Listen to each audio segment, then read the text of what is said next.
Mutumishi, doit-on encore payer la dîme aujourd'hui?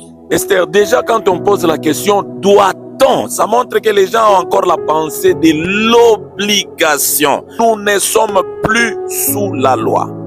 Alors, est-ce que c'est la volonté de Dieu que nous puissions payer la dîme dans la nouvelle alliance?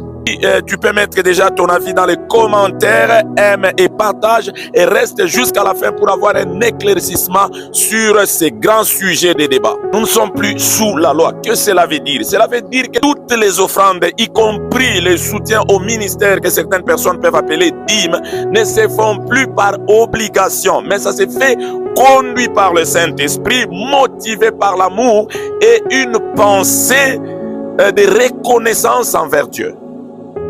Pourquoi alors payer la dîme si nous ne sommes plus sous la loi? La dîme n'était pas seulement une simple loi, c'était un plan financier de Dieu pour soutenir le ministère de ceux qui travaillaient au temple, c'est-à-dire les Lévites et les sacrificateurs. Maintenant, nous allons nous rendre compte que si nous lisons 1 Timothée, le chapitre 5, au verset 18, que ces besoins de soutien ministériel restent encore valables aujourd'hui dans la nouvelle alliance. 1 Timothée 5, 18, car l'Écriture dit, tu ne muselleras point le bœuf quand il foule les graines, et l'ouvrier mérite son salaire. L'ouvrier mérite son salaire. Donc, si le besoin de soutien ministériel est encore valable aujourd'hui, donc le plan financier de Dieu doit être appliqué. Donc, je peux soutenir les ministères avec ce que je veux, pas les 1/10 de la loi. Tu peux nous lire d'abord Galates chapitre 6, le verset 6. Que celui à qui on enseigne la parole fasse part de tous ses biens à celui qui l'enseigne. Ne vous y trompez pas.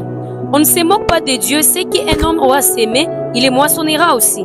Paul est en train de montrer qu'il doit y avoir un partage des biens entre le ministre de la parole et le disciple qui est enseigné. Quelle portion des parts qui doit faire l'objet de ce partage? Or, le 1/10 étant le plan financier de Dieu dans l'ancienne alliance, pour nous aujourd'hui, ça devient comme une base ou un minimum de parts pour soutenir les ministres de Dieu.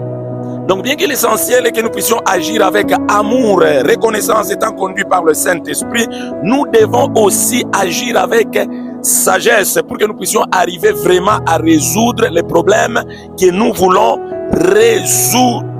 Et Dieu ne nous a pas laissés dans le flou. Il nous a donné une orientation ou une base. Parce que l'enfant de Dieu de la nouvelle alliance n'agit plus sous la loi, lui il est en train d'agir volontairement par amour, conduit par le Saint-Esprit et avec un esprit de reconnaissance. C'est pourquoi lui peut même aller au-delà de ceux-là qui avaient le cœur endurci dans l'ancienne alliance.